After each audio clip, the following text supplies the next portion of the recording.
여러분, 제 채널에 다시 오신 것을 환영합니다. 오늘은 정말 많은 분들이 궁금해하셨을 만한, 그리고 지금 스포츠계에서 뜨거운 관심을 받고 있는 한 주제를 깊이 있게 다뤄보려고 합니다. 바로 배드민턴 여자 단식 세계 1위 2024다. 파리올림픽 금메달리스트 안세영 선수의 충격적인 월 수입과 실제로 한 달에 내는 세금 규모입니다. 안세영 선수는 그동안 세계 선수권, 아시안게임 슈퍼, 천 대회를 휩쓸며 월드클래스라는 타이틀을 굳게 지켜왔죠. 최근에는 요넥스와 4년 100억 원 규모의 초대형 스폰서 계약을 체결하며 스포츠 스타 중에서도 손꼽히는 경제적 가치를 입증했습니다. 하지만 많은 팬들은 여전히 궁금해합니다. 과연 이런 월드클래스 선수는 한 달에 얼마를 벌고 그 중에서 얼마나 많은 금액을 세금으로 내고 있을까? 그래서 오늘 영상에서는 실제 공개된 정보들, 업계 기준, 그리고 합리적인 가정을 모두 종합해 안세영 선수의 월 수입을 세부적으로 분석하고 여기에 한국의 고소득자 세율 구조를 적용해 월별 세금 규모까지 계산해 보겠습니다. 물론 이번 영상에서 다루는 내용은 공식 공개 자료가 아닌 추정치라는 점을 먼저 말씀드립니다. 하지만 가능한 한 정확하고 객관적인 기준을 바탕으로 여러분께 가장 현실적인 수치를 보여드릴 예정입니다. 그럼 세계 최고의 배드민턴 선수 안세영은 한 달에 얼마나 벌고 또 얼마나 내는지 지금부터 하나씩 파헤쳐 보겠습니다. 안세영은 2002년 전라남도 나주시에서 태어난 한국 배드민턴 여자 단식 선수로 현재 세계 랭킹 1위를 지키며 4세대가 아니라 이미 현역 최정상급 선수로 자리매김하고 있다. 약 170cm의 신장과 안정적인 경기 운영 능력을 바탕으로 국제대회에서 압도적인 기량을 보여왔다. 특히 이 도십사 파리올림픽 여자 단식 금메달은 한국이 28년 만에 다시 거둔 쾌거로 그녀의 커리어에 결정적 전환점을 만들어 주었다. 2023년 세계선수권 우승을 비롯해 아시아와 세계 무대에서 다수의 메달을 수집했으며 인도네시아 오픈 차이나 오픈 전역, 오픈 말레이시아 오픈 등 슈퍼 1000급 대회를 연달아 제패하며 사실상 투어 최강자로 평가된다. 이러한 성과를 인정받아 WWF 올해의 선수상을 비롯해 대한체육회와 대한배드민턴협회 등 여러 기관의 상과 포상을 연이어 수상했다. 국제 언론이 지구 최고의 배드민턴 선수라고 부를 정도로 그녀의 영향력은 이미 글로벌 수준에 도달해 있으며 국내에서는 배드민턴 여왕 월드클래스 안스타라는 별칭으로 불리며 큰 사랑을 받고 있다. 경기 외적으로는 화려함을 경계하고 묵묵히 훈련과 경기력 향상에 집중하는 성실한 이미지가 대중적 신뢰를 더욱 높였고 이는 광고와 스폰서십 가치로도 이어져 많은 아이돌과 유명 운동선수를 뛰어넘는 높은 상업적 가치를 만들어내고 있다. 한국의 톱급 스포츠 선수가 어떤 방식으로 수입을 벌고 세금을 내는지 이해하기 위해서는 먼저 수입 구조부터 살펴볼 필요가 있다. 엘리트 선수들은 소속팀이나 기업에서 받는 기본 연봉을 중심으로 개인 장비 스폰서와 영양 브랜드 등에서 제공하는 개인 후원료가 더해지며 국제대회 상금과 국가나 연맹에서 추가로 지급하는 포상금이 실질적 소득의 큰 비중을 차지한다. 더불어 예능 프로그램 출연료나 광고 촬영료 같은 미디어 수입, 브랜드 행사나 토크 프로그램 참여로 얻는 이벤트 출연료도 부수입으로 꾸준히 발생한다. 이렇게 다양한 경로로 유입된 소득에는 한국의 누진구조 소득세가 적용되는데 높은 소득 구간에 해당할 경우 일부 금액에 약 45%의 중앙정부 세율이 적용되고 여기에 중앙정부 세하액의 약 10%에 해당하는 지방세가 더해져 고소득 구간의 실효세율이 대략 49%에서 50% 사이로 형성된다. 다만 실제로 납부하는 금액은 여러 공제 항목에 따라 달라질 수 있다. 개인 코치나 체력 트레이너 심리 전문가, 영양사 비용처럼 직업 활동에 직접 필요한 지출은 비용으로 처리될 수 있으며 국내외 이동에 필요한 추가 경비나 팀에서 지원하지 않는 임대비 장비 구입 등 에이전시 수수료 등이 공제 요소가 된다. 여기에 보험료 연금, 기부금까지 반영되면 과세 대상 소득은 더 줄어든다. 이런 구조를 설명할 때는 우리는 세무 전문가가 아니며 이해를 돕기 위해 크게 단순화한 모델을 사용한다는 점을 먼저 밝혀야 한다. 실제 세율과 공제 규정은 훨씬 복잡하므로 영상에서는 개념을 쉽게 전달하는 데 초점을 두고 시청자가 전체적인 흐름을 파악할 수 있도록 단순하고 직관적인 예시 중심으로 풀어 설명하는 것이 효과적이다. 안세영의 연간 소득을 구성하는 여러 요소를 살펴보면 한국 최정상급 배드민턴 스타가 어떤 구조로 수입을 얻는지 보다 선명하게 이해할 수 있다.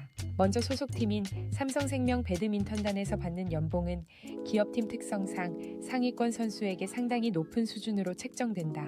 일반 선수들이 연 수천만에서 수억 원대 초반을 받는 것과 달리 세계 랭킹 1위이자 올림픽 금메달리스트인 안세영은 시스템 안에서도 최고 대우를 받을 가능성이 크다.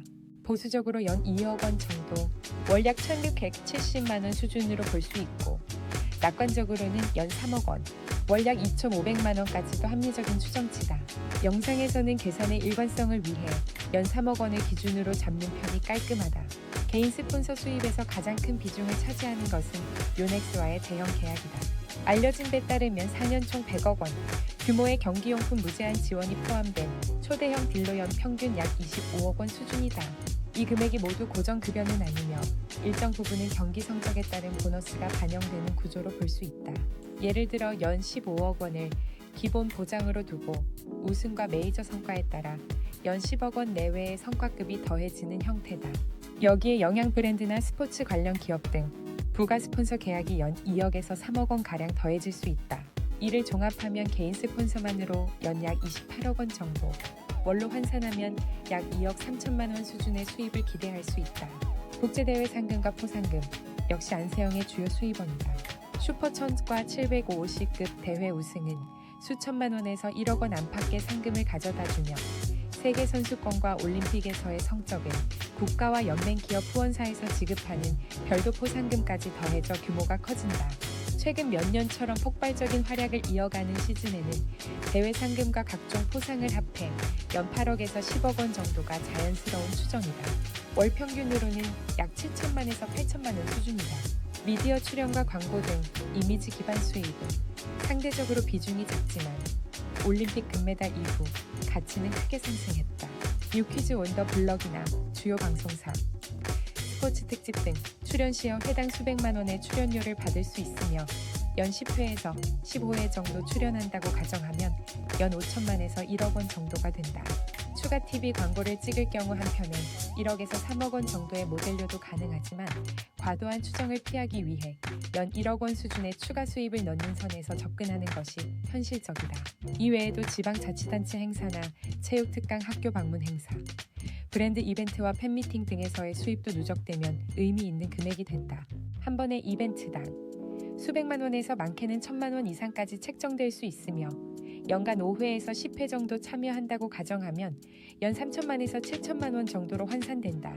결국 이러한 다층적 구조를 종합하면 안세영의 연간 수입은 스폰서 중심으로 크게 형성되며 대회 성적과 미디어 활동이 이를 보완하는 형태의 매우 견고한 수입 모델을 갖추고 있다고 정리할 수 있다. 안세영의 연간 소득을 보다 드라마틱하게 보여주기 위해서는 세 가지 시나리오로 나누어 설명하는 방식이 가장 이해하기 쉽고 영상에도 긴장감을 더해준다.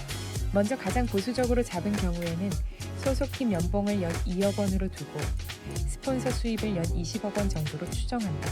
대회 상금과 포상금은 연 6억 원 수준 미디어 출연과 이벤트 수입은 연 1억 원 정도로 단순화해 합산하면 연 약 29억 원 정도가 된다. 월 기준으로는 약 2억 4천만에서 2억 5천만 원 사이로 환산된다. 가장 현실적인 중간 시나리오에서는 기업팀 연봉을 연 3억 원으로 보고 요넥스에서 25억 원, 부가 스폰서에서 약 3억 원으로 총 28억 원 정도의 개인 후원료를 기반으로 계산한다. 국제대회 성적을 고려한 상금과 포상금은 연 8억 원 미디어와 이벤트 수입은 연 1억 5천만 원 정도로 가정하면 총합은 약 40억 원 초반대가 된다. 월 수입은 약 3억 3천만에서 3억 5천만 원 수준에 해당하므로 현실적으로 월 3억 원대 수입이라고 표현해도 무리가 없다. 가장 공격적인 시나리오에서는 모든 요소가 최상의 방향으로 흘러갔을 때를 상정한다. 연봉은 동일하게 3억 원으로 잡되 요넥스 성과급 증가와 추가 스폰서 계약으로 개인 후원료가 연 32억 원까지 치솟는 상황을 가정한다. 여기에 올림픽과 메이저 대회 성과를 기반으로 상금과 각종 포상금이 연 12억 원 수준까지 확대되고 방송 출연 광고, 행사 참여 등에서 연 3억 원 정도의 수입이 추가되면 총 연소득은 약 50억 원에 도달한다. 월 기준으로는 4억 원을 넘을 수 있어. 정말 모든 것이 완벽하게 돌아간 해에는 월 4억 원 이상의 수입도 충분히 가능하다는 메시지를 전달하는 데 유용한 시나리오다. 안세영의 예상 세금 규모를 설명할 때는 먼저 하나의 기준 시나리오를 선택해 계산 과정을 간단하고 직관적으로 보여주는 것이 좋다. 가장 현실적인 중간 시나리오를 기준으로 보면 연소득은 약 40억 원대 초반으로 월 3억 원대 중반 수준이다. 여기에 개인 코치와 재활 트레이너 비용 주거비, 이동 경비, 에이전시 수수료 등 최정상급 선수에게 필수적인 지출을 감안하면 전체 소득의 약 25% 정도를 비용으로 처리할 수 있다고 볼 수 있다. 이를 적용하면 과세 대상은 약 30억 원 안팎이 된다.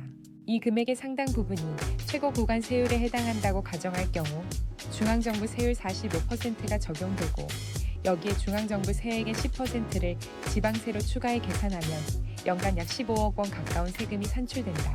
이를 월로 나누면 대략 1억 2천만 원에서 1억 3천만 원 정도가 매달 세금으로 빠져나가는 셈이다. 그래서 영상에서는 한 달에 3억 원대 수입이라면 그중 1억 2천만 원 이상이 세금으로 나갈 수 있다는 식으로 정리해주면 시청자가 감을 잡기 쉽다. 이제 세 가지 시나리오별로 세금 규모를 비교해보면 극적인 차이를 보여주기에 적합하다. 가장 보수적인 시나리오에서는 연소득이 약 29억 원 정도로 추정되며 비용 차감 후 과세 대상이 약 22억 원이라고 가정하면 세금은 약 10억 원 수준이 된다. 이를 월로 환산하면 약 8천만 원 정도가 매달 세금에 해당한다. 중간 시나리오는 앞서 계산한 대로 월 1억 2천만 원 수준의 세금으로 정리할 수 있다. 가장 공격적인 시나리오에서는 연소득이 50억 원까지도 가능하며 비용을 제외한 과세 대상이 약 37억 원 정도로 확대된다. 이 경우 총 세금은 18억 원 안팎으로 월 기준 1억 5천만 원 이상의 세금으로 나갈 수 있다. 정리하면 상황에 따라 안세영 선수는 매달 약 8천만 원에서 많게는 1억 5천만 원 이상을 세금으로 납부할 가능성이 있다. 물론 이러한 계산은 이해를 돕기 위한 매우 거친 단순화이며 실제 세율과 공제 항목 적용 방식은 훨씬 복잡하다는 점을 다시 한번 강조하는 것이 좋다.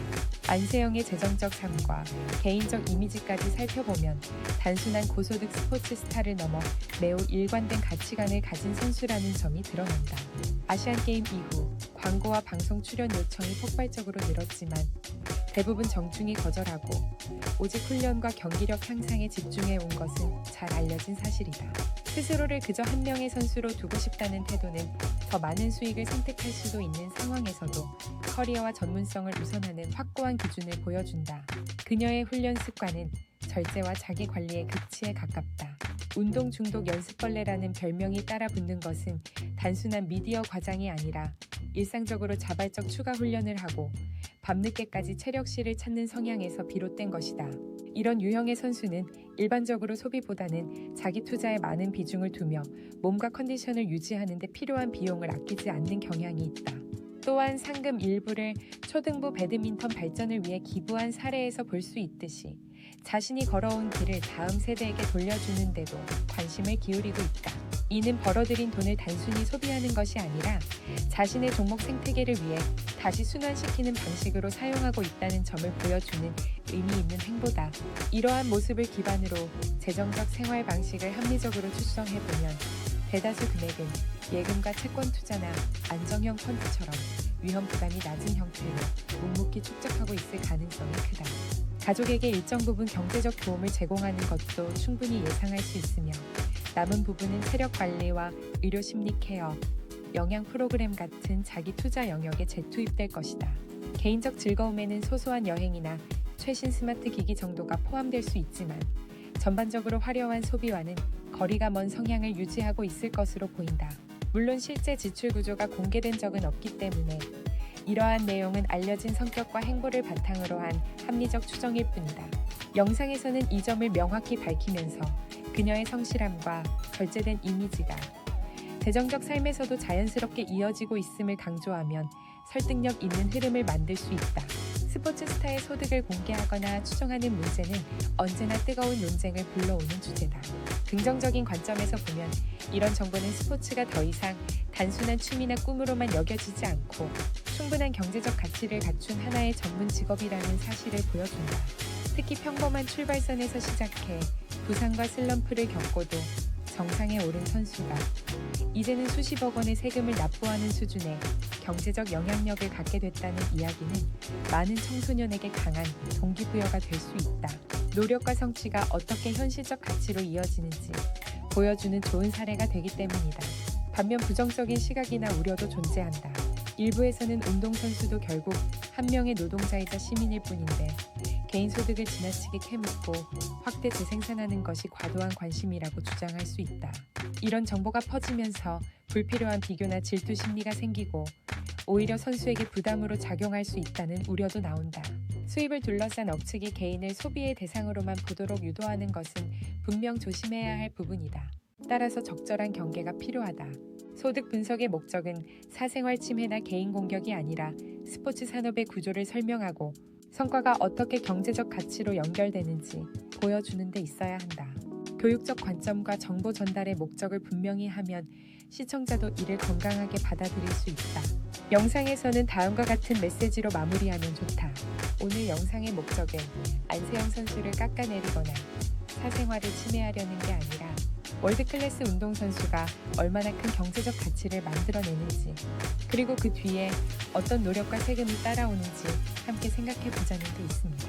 정리하면 우리가 설정한 여러 가정들을 기준으로 했을 때 안세영 선수의 월 수입은 대략 3억 원대 그리고 월세금은 상황에 따라 1억 원대 중반까지도 갈 수 있다는 계산이 나옵니다. 이제 여러분의 생각도 궁금합니다. 여러분은 안세영 선수의 실제 월 수입이 어느 정도일 것 같다고 예상하셨나요? 그리고 이렇게 큰 규모의 세금에 대해서는 어떻게 느끼시나요? 댓글로 자유롭게 의견을 남겨주세요. 영상이 유익하셨다면 좋아요와 구독, 알림 설정까지 부탁드리고요. 다음에는 어떤 선수의 수입과 세금을 분석해볼까요? 추천도 언제든지 환영합니다.